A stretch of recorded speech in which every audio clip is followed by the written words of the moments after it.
Well, it's so good to be together this morning. So good to be together. So I want to begin with a story. That sounds a little live. Could you turn that down a little bit, Alan? In the Eye of the Storm. It's a story about that parakeet named Chippy. You may have heard the story before, but Chippy the parakeet, he never saw it coming.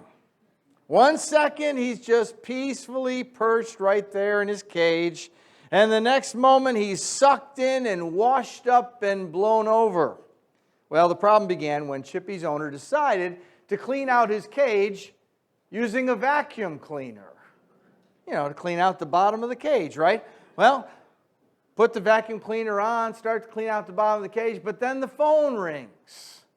The owner reaches over to answer the phone, and she barely said hello, and all of a sudden she heard, poor Chippy, sucked right into the vacuum, right? So she gasped, she put down the phone, she turned off the vacuum, she quickly opened that vacuum bag, and there was Chippy, still alive, but covered with dust and dirt. So she did what any good owner would do, right? Took him into the bathroom and put Chippy right under the water to wash him off. And she realized Chippy was shivering because he was cold. And so she reached for the hair blow dryer and she blew him dry and warm. Well, poor Chippy never knew what hit him, right? A few days after the trauma, a reporter called to check on Chippy to see how he was recovering from his mishap. The owner said, well, Chippy doesn't sing much anymore. He just kind of sits and stares. And it's not hard to see why, right? Sucked in, washed up, and blown over. That's enough to take the song out of the stoutest of persons, right? But isn't that how life often is, right? You ever felt that way? Sucked in, washed up, blown over. Life can hit hard. M. Scott Peck, in his book, The Road Less Traveled, opened the book with a short sentence of just 3 words. And he's right. Life is difficult. That about sums it up, right? Life is difficult. Life is filled with burdens that must be borne. Now, God's intention is that the church be a family that helps each other carry our burdens. That the church is a place where we help each other through this very difficult life. Look again with me at that verse that we used as a scripture reading from Galatians chapter 6, but I want us to pick up the context. So we're going to read a little before and a little after to get the flow of the passage. Brothers and sisters, if someone is overtaken in any wrongdoing, you who are spiritual should restore such a person with a gentle spirit, watching out for yourselves so that you also won't be tempted. Carry one another's burdens. In this way you will fulfill the law of Christ. For if anyone considers himself to be something when he is nothing, he deceives himself.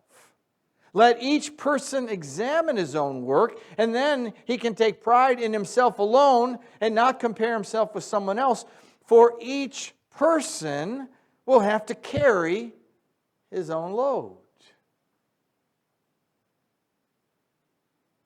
What I want us to do is to examine the command and then work on the application today. So the command, verse 1, Paul gives instructions that we have a responsibility to help other believers who are somehow stuck in sin.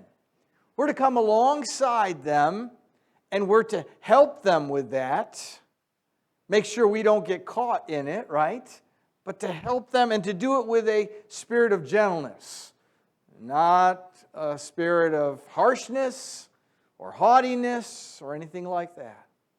Then in verse 2, Paul commands that we bear one another's burdens. Now, the fact that the command of verse 2 comes after the command of verse 1 suggests that this is one of the ways we can help carry each other's burdens, is to help someone who is stuck in sin. But Paul's not implying that's the only kind of burden that we're to be bearing. Now, the burdens that we're to help each other carry are any sort of the difficulties that we face in life. And the word that's used here is a general word which means a heavy weight. It's been a normal practice to refer to something that's heavy to carry and to call it a burden. And that's why we call some animals beasts of burden, right? Because they carry heavy weights. The word that's translated bear or carry is a word in the original language that means to carry or lift something. And the most literal meaning is to pick something up and carry it away. And so as Paul employs it in this figurative sense, he means that we are to reach out to a brother or sister in their time of difficulty and help them any way we can. Anything that we can do to help lessen the weight of the load they're under is going to be a blessing to them. The verb carry is in the imperative tense, which means that it's a command and it's a continuous, ongoing command. So the command isn't worded in a way that suggests we're to do this, well, once in a while, occasionally. But this is an ongoing thing that we do for each other. We help each other carry burdens. Now, if you're paying close attention to the reading of that paragraph, you might have noticed something that appears to be a contradiction. Did you notice it? Verse 2 says we're to help each other carry each other's burdens. But then verse 5 says each one should carry his own load. Well, which is it, Paul? Are we to do it ourselves, or are we supposed to get the help from each other? Which is it? What we can't necessarily see in the English language is the fact that the two verses are using two different words for the idea of burden. Now, it comes out a little bit in this version that there's two different words being used there. So verse 2 refers to very heavy loads, more than a person can carry all by themselves. These are the kind of overwhelming burdens in life, and we need each other to be able to carry these heavy loads so they don't destroy us. But in contrast to that kind of burden, the word that's used in verse 5 was a word that was used to designate the kind of load or pack that a soldier would carry, right? And so although that pack might be heavy, and if you've ever done some camping and hiking, you might have loaded your pack up a little too much, but it's certainly a load that is designed for an individual to carry alone. And so as followers of Jesus, there are certain Christian responsibilities. There are certain Christian loads or burdens that each believer must bear, and these burdens can't be shared by others. They have to be carried by the individual. Now, thankfully, Jesus assured his disciples that such burdens are light. When Jesus said, "My yoke is easy and my burden is light." My burden is something that each individual can carry. The final thing that I want us to notice about the command is that it comes with a promised result. If we faithfully carry each other's burdens, we will be fulfilling the law of Christ. And you say, well, what's the law of Christ? The law of Christ is the law of love. The law of Christ is to love one another as Jesus loves us. We see this in the new command that he gave there in John 13:34. A new command I give you, love one another. As I have loved you, so you must love one another. And then he said in John 15:12, my command is this, to love each other as I have loved you. And then Paul picked up on this in writing to the Galatians. So later, or earlier, actually we're in chapter 6 and now back in chapter 5, the entire law is summed up in a single command. Love your neighbor as yourself. So bearing the burdens of others is a genuine expression of love, And it ultimately fulfills everything God wants for us and from us, to love one another. And one of the ways we do that is to bear each other's burdens. So that's the command. Let's talk about the application. Before we can get into specific burdens that must be borne and how to bear them, I want us to make an important observation. Just like everybody else in the world, Christians also have burdens to bear. You say, well, of course they do, right? Well, not everybody thinks that. Christians also have burdens to bear. There's a common misconception and a popular idea among Christians, and that is that Christians are exempt from the difficulties of the world. They're exempt from trouble and the burdens of everyday life. If they have enough faith, then everything goes their way. That is not a biblical idea. That's a false notion.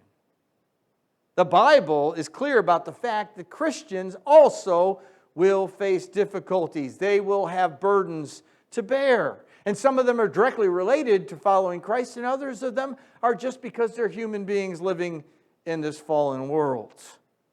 James wrote, remember that in James chapter 1, "Consider it pure joy, my brothers and sisters, when you face trials of many kinds." Say, "Are you crazy, James?" Because you know the testing of your faith develops perseverance. When we examine the biblical story, we see many, many biblical people who face tremendous burdens, right? You want to start with Job? How about him? He's probably the most extreme of them all, right?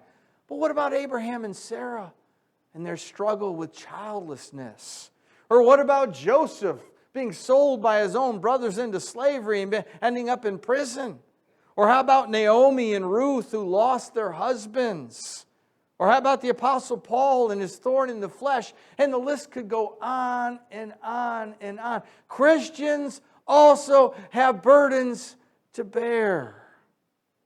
And so as Christians, we need to accept the fact that we too will have to carry burdens and have others help us carry them. Our burdens may vary in kind, and they may vary in intensity from one person to the next, but all of us have or will have burdens to carry. There was once a woman who lost her son. She couldn't get over the grief. So she went to an older wise man, asked for advice as to what to do. And he told her to go and find a home that has no sorrow.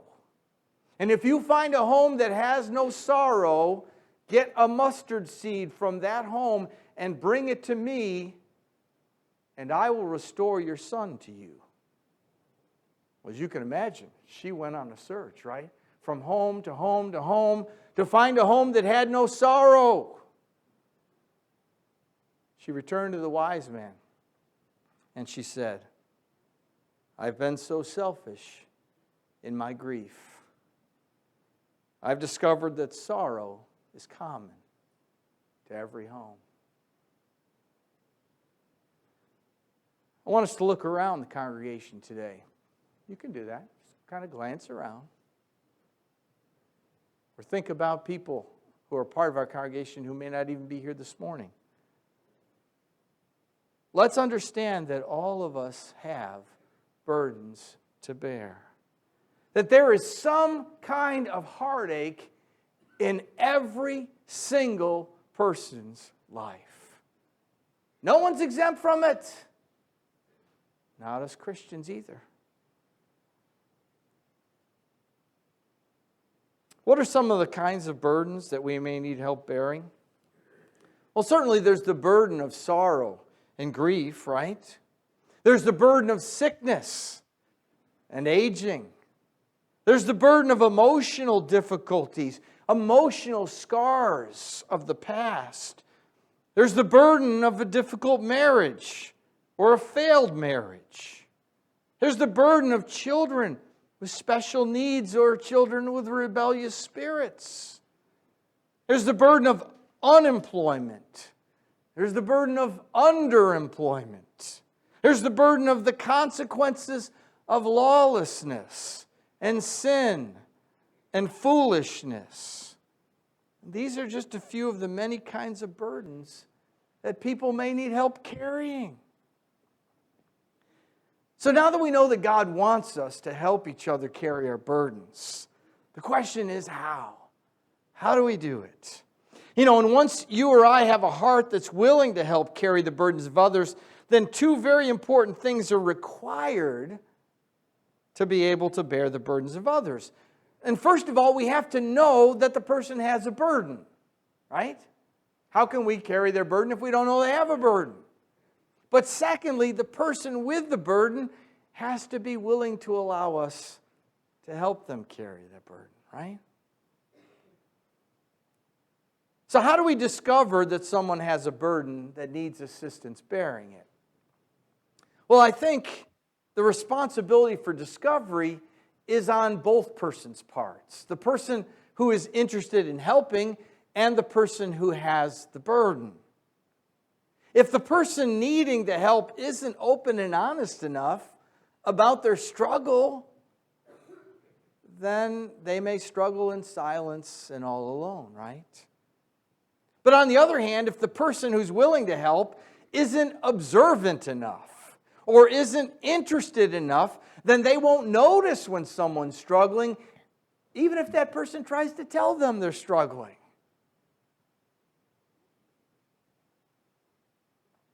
But both things suggest there needs to be a real relationship going on there, right? A real relationship where some are being open about the struggle and others are being attentive to the struggles of others. Real Christian relationship requires love and trust. It requires contact and communication.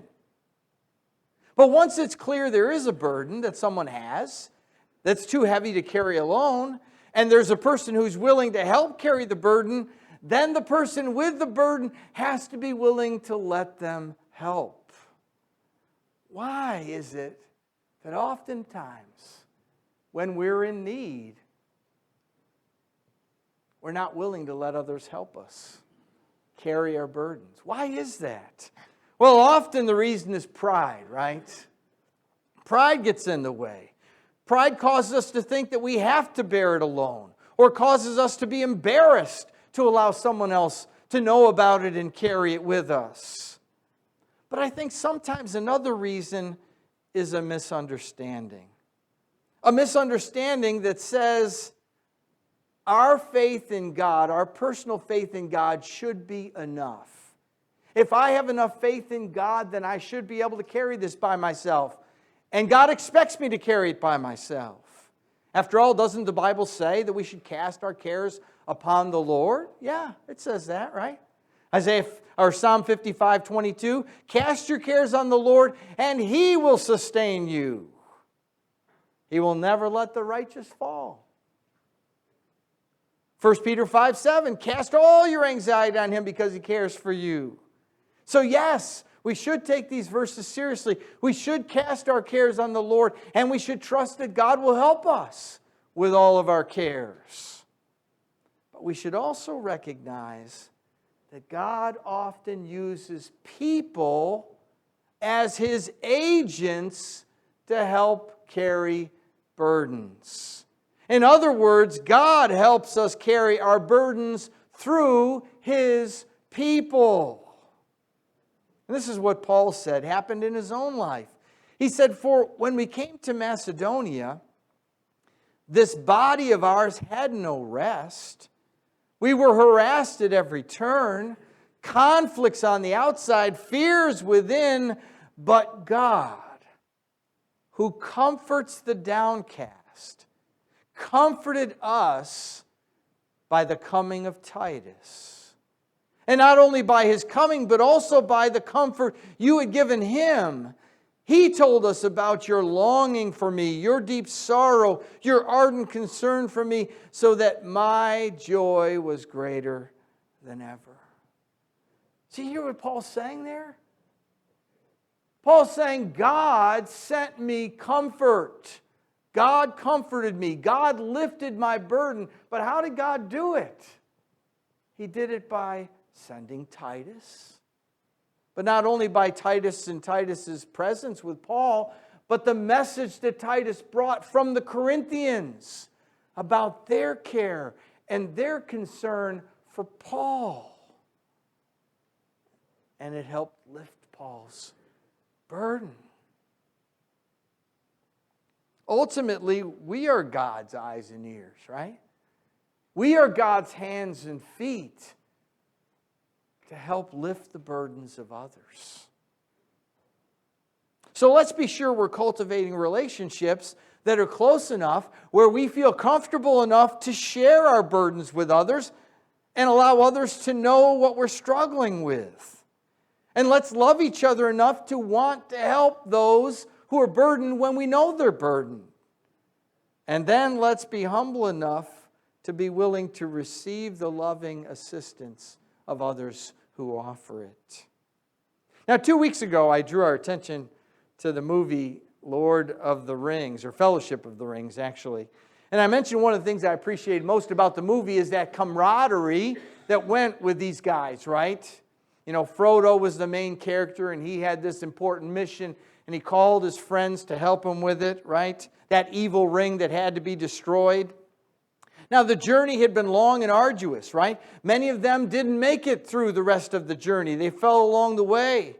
But in the end, Frodo and his friend Sam were at their physical and emotional limits. As they climbed the mountain towards the cave entrance that would lead to the place where Frodo had to throw the ring to destroy it, Frodo couldn't take another step. He couldn't even stand. All of Sam's encouraging words, come on, we can do this, get up, we've got to go on, were no longer effective. He was too exhausted. And since Sam knew that he shouldn't carry the ring and finish this thing himself, the ring was too powerful. He knew the only thing he could do was to carry Frodo himself. So Sam said, I may not be able to carry the ring, Mr. Frodo, but I can carry you. And he lifted Frodo up and put him on his shoulder, and he carried him up the rest of the way to the place where the ring could be destroyed. Isn't that a beautiful picture of God's intention for His people, for the church? We may not be able to take that person's burden away and carry it for them, but we can carry them. We can carry them. We can lift each other up. We can make sure nobody gets left behind and that nobody is ever left alone. You know, this was illustrated beautifully in a powerful story of the Q Creek Mine Rescue. You may have remembered this. It took place back in 2002. 9 coal miners entered Q Creek Mine in Somerset County, Pennsylvania. And about 9 p.m. they were drilling into their own shaft, right? And they were drilling when suddenly an old abandoned shaft nearby gave way. And 50 million gallons of water came into their shaft and cut them off from escape. And then in a desperate race against time, more than 200 rescuers worked to save those trapped miners. So those guys were trapped. I can't imagine working in these conditions, right? But they're trapped in this space that's 4 feet high and is about 18 feet long. And they're 240 feet beneath the surface of land, and they're 1.5 miles from the entrance. You talk about a difficult place. Now, they were all rescued as a group 77 hours after being trapped in the mine. But they decided early on they were going to live or die as a group. They were going to stick together, and they were going to help each other. They were in 55-degree water.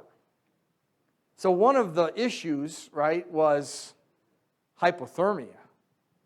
And so this is what they did. When someone got too cold, they would put them in the middle of the group, and everyone would get around them and attempt to warm that one person up by insulating them from the water.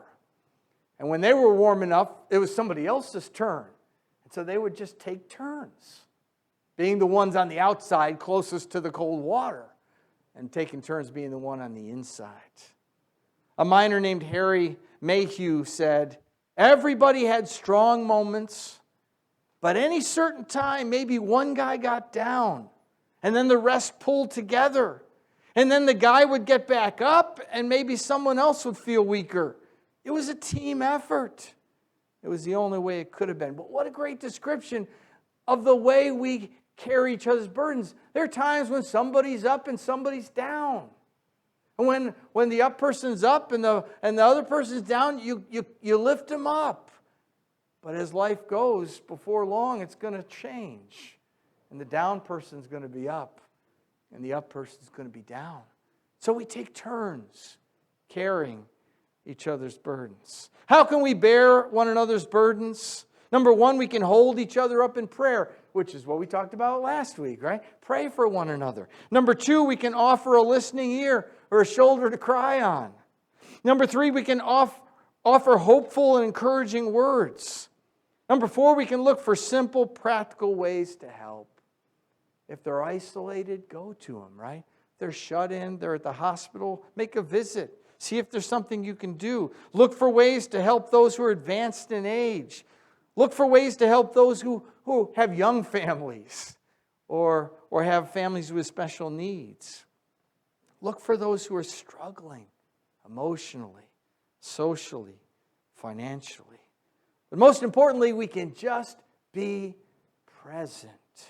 Offer ourselves, our lives, our love, our friendship.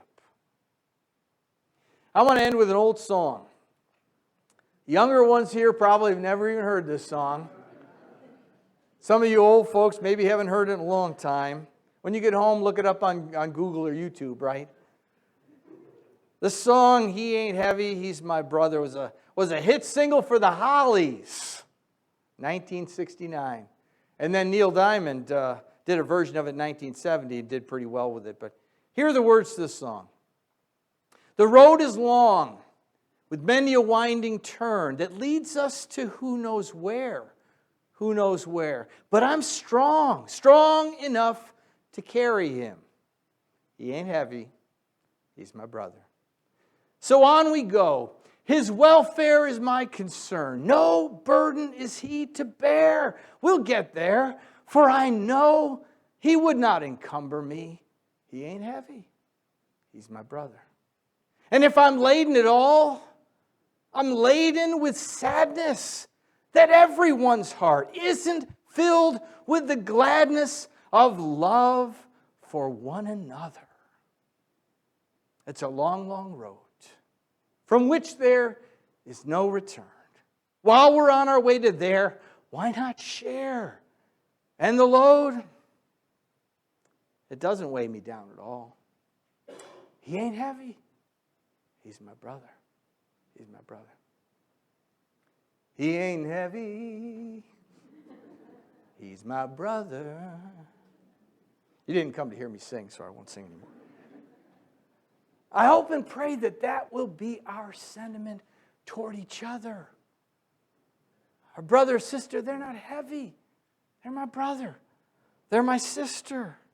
I hope we'll love each other enough to carry each other's burdens and to cause us to feel that no burden is too heavy to bear. That's the way of Jesus. That's the way of Jesus' followers. God, help us to love one another by bearing one another's burdens. Whose burden will you bear this week? Keep your eyes open. Be sensitive to the leading of the Spirit. Pay attention to your brothers and sisters. Pay attention to those who aren't your brothers and sisters. Bear one another's burdens. In this way, you will fulfill the law of Christ. And what a great law that is.